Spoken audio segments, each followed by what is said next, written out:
Thank you very much, Mr. Speaker. As communicated yesterday in my opening, this is the third time we have an impeachment motion against the governor of Meru. And as I kept telling you, all through and through, from the time of the first impeachment motion to today, the governor's position has been that the problem is everybody else. To use our own words, she is the foremost peacemaker in Meru, even though I recall the Honorable Edwin Sifuna asking her last year, how do we reconcile the aggressive governor we see in the videos with the meek, humble, vulnerable governor that appears before the Senate? And I heard the Honorable Sifuna again ask yesterday something about for how long. The question was, for how long, Mr. Speaker, can we in good conscience allow Meru County to be in this perpetual circus of a crisis in which their governor, on average, every 4 months, has fallen out with the MCAs, has fallen out that time with all the elected leaders, the same problem now, that time with the church, now with our own deputy. And the point I'm trying to make, Mr. Speaker,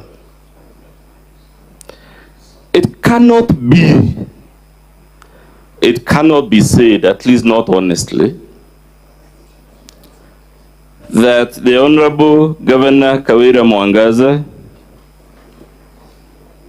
is being falsely accused, is being harassed, is being intimidated, and whatnot, and whatnot. I have said many allegories, some of which have put me in trouble with the Senate. I'll tell you a few more and hope this time I won't fall in trouble. Mr. Speaker, there is a famous book by Robert Greene, which I'm sure many of us here have read, called The 48 Laws of Power. And it describes many world events, many leaders, their successes, their failures, their mistakes, and whatnot. One of the stories I love in that book, because it is relevant to the matter before you, but also because of the event it describes and how it changed the world history. The world will be very different today. There will not be a Republic of Kenya today. Perhaps Britain and France would never have emerged as superpowers. In the 18th, 19th century, perhaps the United States would never have emerged. But for the failure of a leader in antiquity called Cyrus the Great to observe a simple rule of life called knowing when to stop. Mr. Speaker, it is our humble submission that if there was an impeachment motion in October last year highlighting misconduct of the category now before you,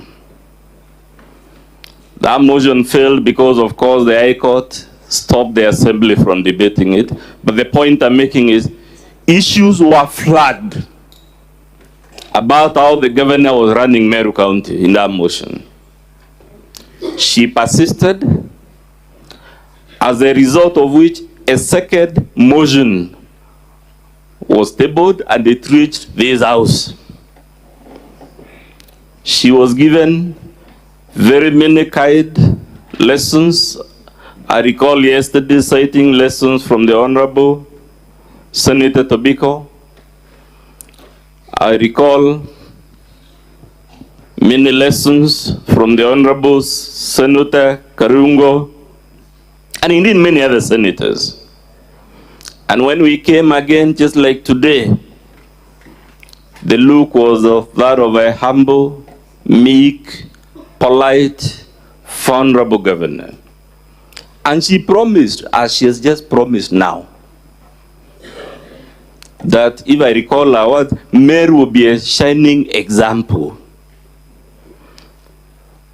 in terms of good governance, in terms of calmness, in terms of everything good. Then, as they say in the medical world, people with conditions, sometimes they use a word called relapsing. The governor, after making that promise, and admittedly after the county enjoying brief moment of honeymoon, relapsed yet again to the very things that were in the first impeachment motion, to the very things that were in the second impeachment motion, and hence the reason we are before you for the third impeachment motion. Cyrus the Great, who is our lesson on leaders should know when to stop, when to change tact, when to turn a new leaf. Of course, we all know Cyrus the Great. The reason he is called the Great is that he was a great conqueror. He conquered the known world then, from Babylon to Mede to Achaemenids to Lydia.